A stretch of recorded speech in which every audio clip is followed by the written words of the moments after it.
नमस्कार साथियों, दृष्टिगम्न आईएएस के बिहार स्पेशल सीरीज़ में आप सभी का स्वागत है। बिहार स्पेशल की पिछली क्लास में हमने बिहार के 9 मंडल तथा उनसे संबंधित सभी 38 जिलों के बारे में चर्चा की थी, उनको मैप पर देखा था। आज की इस क्लास में हम बिहार के भौगोलिक परिचय के बारे में बात करेंगे और यहाँ पर हम बिहार की अवस्थिति, बिहार के क्षेत्रफल, बिहार के सीमावर्ती राज्य तथा उनसे सटे हुए जिलों के बारे में विस्तार से चर्चा करेंगे। तो चलिए इस क्लास की शुरुआत करते हैं और शुरुआत हम बिहार की भौगोलिक अवस्थिति से करते हैं। बिहार भारत के पूर्वी हिस्से में स्थित है। इसको समझने के लिए हम भारत के मैप पर बिहार को देखते हैं। ये भारत का मैप है और भारत के मैप पर बिहार कुछ इस तरह से स्थित है। अगर भारत को हम ऊर्ध्वाधर रूप में 2 भागों में विभाजित करें तो भारत का यह हिस्सा पश्चिमी भारत कहलाएगा और यह हिस्सा पूर्वी भारत कहलाता है। इस दृष्टि से देखें तो बिहार भारत के पूर्वी हिस्से में स्थित है, तो इसको याद रखिएगा, बिहार भारत के पूर्वी हिस्से में स्थित है। आइए अब बिहार के अक्षांशीय तथा देशांतरीय विस्तार को देखते हैं। बिहार का अक्षांशीय विस्तार 24 डिग्री 20 मिनट से 27 डिग्री 31 मिनट उत्तरी अक्षांश तक है और अगर देशांतरीय विस्तार की बात करें तो 82 डिग्री 19 मिनट से 88 डिग्री 17 मिनट पूर्वी देशांतर तक है। इसको मैप पर देखें तो बिहार का सबसे दक्षिणी जो सिरा है, यहीं से बिहार का अक्षांशीय विस्तार शुरू होता है। ये सबसे दक्षिणी सिरा है और यहीं पर 24 डिग्री 20 मिनट 10 सेकंड उत्तरी अक्षांश स्थित है।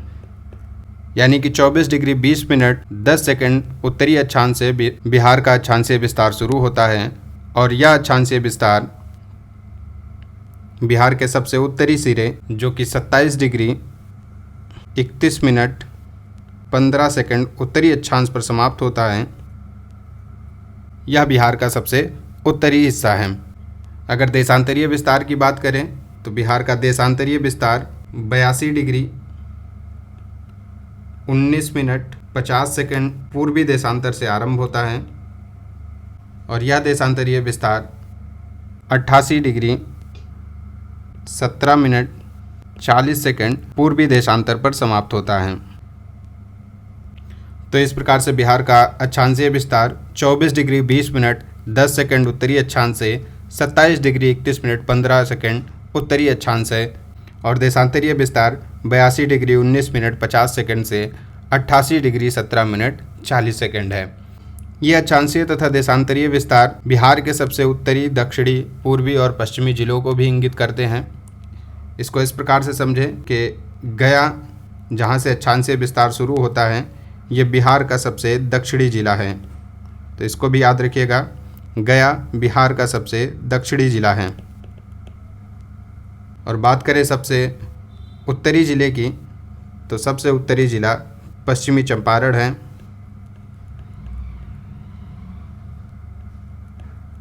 यहीं पे बिहार का अक्षांशीय विस्तार समाप्त होता है। इसी तरह अगर सबसे पश्चिमी जिले की बात करें तो कैमूर सबसे पश्चिमी जिला है और सबसे पूर्वी जिला बिहार का किशनगंज है।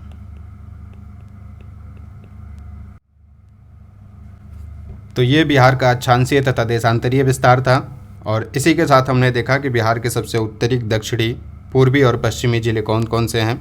गया सबसे दक्षिणी जिला है, कैमूर सबसे पश्चिमी जिला है, पश्चिमी चंपारण सबसे उत्तरी जिला है और किशनगंज सबसे पूर्वी जिला है। यहीं पर बिहार की लंबाई और चौड़ाई की बात कर लेते हैं। तो बिहार की चौड़ाई पश्चिम से लेकर पूर्व तक 483 किलोमीटर है। इसको यहीं लिख लेते हैं।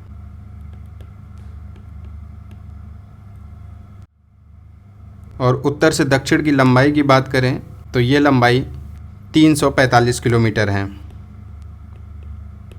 तो इसको याद रखिएगा, बिहार के उत्तर से दक्षिण की लंबाई 345 किलोमीटर है, जबकि पश्चिम से पूर्व तक चौड़ाई 443 किलोमीटर है। बिहार का क्षेत्रफल 94,163 किलोमीटर स्क्वायर है और क्षेत्रफल की दृष्टि से बिहार देश में 12वें स्थान पर है, यानी 12वां सबसे बड़ा राज्य है।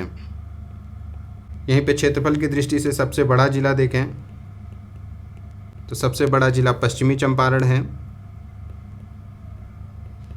और क्षेत्रफल की दृष्टि से सबसे छोटे जिले की बात करें तो सबसे छोटा जिला शिवहर है।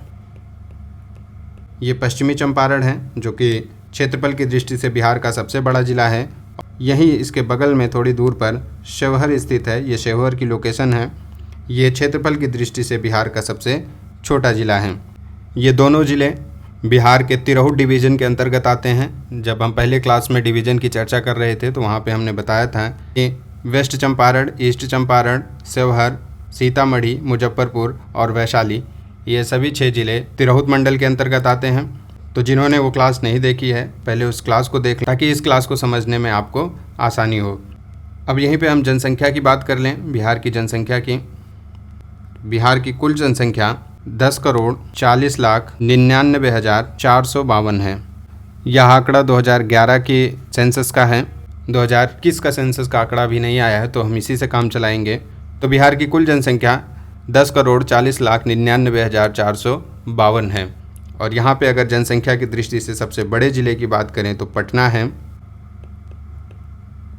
और सबसे छोटे ज़िले की बात करें तो जनसंख्या की दृष्टि से सबसे छोटा ज़िला शेखपुरा है। इन दोनों की भी लोकेशन देख लें।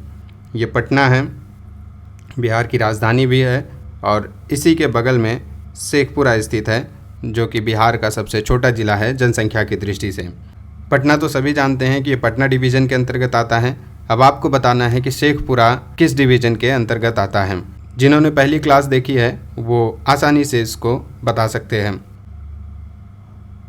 बिहार की भौगोलिक अवस्थिति, अक्षांशीय देशांतरीय विस्तार, क्षेत्रफल और जनसंख्या के बाद अब हम बिहार से सटे हुए राज्यों तथा उसे सटे देश नेपाल के बारे में चर्चा करते हैं और देखते हैं कि बिहार के कौन कौन से ज़िले हैं जिनकी सीमाएं नेपाल या अन्य सटे राज्यों के साथ संलग्न होती है। तो अगर बिहार की बात करें तो बिहार एक स्थलबद्ध राज्य है, यानी इसकी सीमा किसी सागर या महासागर से टच नहीं करती है। इसके आसपास विभिन्न राज्य और देश स्थित हैं। तो अगर देश की बात करें तो बिहार के उत्तर में नेपाल स्थित है, और राज्यों की बात करें तो बिहार के पश्चिम में उत्तर प्रदेश, दक्षिण में झारखंड और पूर्व में पश्चिम बंगाल स्थित हैं।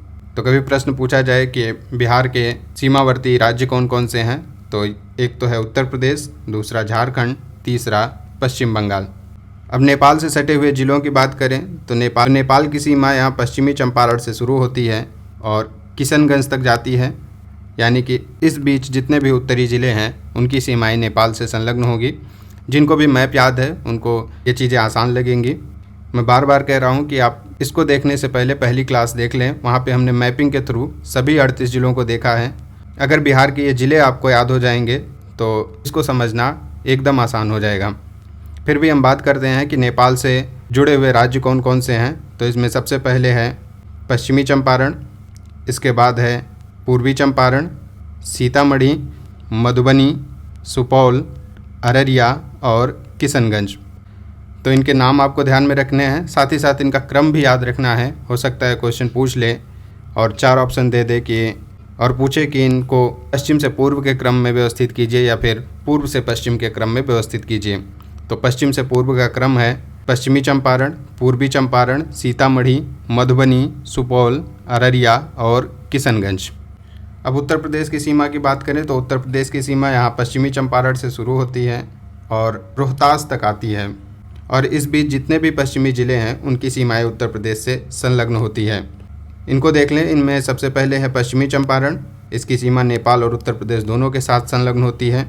दूसरा है गोपालगंज, तीसरा सिवान, चौथा सारण, पाँचवां भोजपुर, छठा बक्सर, सातवां कैमूर और आठवां रोहतास। तो ये ज़िले हैं जिनकी सीमाएं उत्तर प्रदेश के साथ संलग्न होती हैं। इसके बाद झारखंड है। झारखंड की सीमा यहाँ रोहतास से शुरू होती है और कटिहार तक जाती है। इस बीच दक्षिणी ज़िले जिनमें रोहतास है, औरंगाबाद है, गया है, नवादा है, जामुई है, बांका, भागलपुर और कटिहार ऐसे ज़िले हैं जिनकी सीमाएं झारखंड के साथ संलग्न होती हैं। इसके बाद बचता है पश्चिम बंगाल। पश्चिम बंगाल से 3 ज़िले सटे हुए हैं, किशनगंज, पूर्णिया और कटिहार। तो इनको याद रखना है, इनके नाम याद रखने हैं, इनका क्रम भी याद रखना है, यहाँ से प्रश्न पूछे जा सकते हैं। अब इसके बाद एक सेक्शन और बचता है कि बिहार के कुछ ज़िले ऐसे हैं जिनके मुख्यालय अलग हैं, उनके नाम से अलग हैं। केवल हम उन्हीं ज़िलों को देख लेते हैं जिनके मुख्यालय उनके ज़िलों के नाम से अलग हैं। तो इनमें सबसे पहले है पश्चिमी चंपारण, इसके मुख्यालय का नाम बेतिया है। पूर्वी चंपारण, इसका मुख्यालय मोतिहारी में है। फिर बात करें वैशाली की, तो इसका मुख्यालय का नाम हाजीपुर है और सारण के मुख्यालय का नाम छपरा है। इसी तरह भोजपुर के मुख्यालय का नाम आरा है। कैमूर का मुख्यालय भभुआ में स्थित है। रोहतास का मुख्यालय सासाराम में स्थित है। और इधर फिर आए नालंदा, इसका मुख्यालय बिहार शरीफ में स्थित है। तो ये कुछ ऐसे ज़िले हैं जिनके मुख्यालय उनके ज़िलों के नाम से अलग हैं, इसलिए बताना इम्पोर्टेंट था। इनको भी याद रखिएगा, मैचिंग के क्वेश्चन हो सकता है यहाँ से पूछे जाएं। बिहार के डिवीज़न और ज़िलों की बात हम पहले कर चुके हैं। बिहार में कुल 9 डिवीज़न तथा 38 ज़िले हैं, जिसमें नवीनतम ज़िला जो है वो अरवल है। ये अरवल की लोकेशन है, ये बिहार का 38वां ज़िला है। अभी आगे हम इन सब के बारे में विस्तार से चर्चा करेंगे। अभी हमने केवल इनके संक्षिप्त परिचय के रूप में देखा है। इसके बाद हम जब बिहार के भूगोल को पढ़ेंगे तो वहाँ पे भौतिक संरचना आदि के बारे में विस्तार से चर्चा करेंगे, नदियों के बारे में चर्चा करेंगे। जब जनसंख्या पढ़ेंगे तो जनसंख्या के लिए एक अलग सा वीडियो होगा, उसमें हम जनसंख्या को विस्तार से पढ़ेंगे, जहाँ पे बिहार की जनसंख्या को भारत की जनसंख्या के साथ साथ पढ़ेंगे। तो ये थी आज की क्लास, जिसमें हमने बिहार की भौगोलिक स्थिति, क्षेत्रफल, जनसंख्या, सीमावर्ती राज्य तथा उनसे सटे ज़िले और कुछ ज़िलों के मुख्यालय के बारे में चर्चा की। आज की क्लास में इतना ही करते हैं, मिलते हैं अगली क्लास में। तब तक के लिए नमस्कार।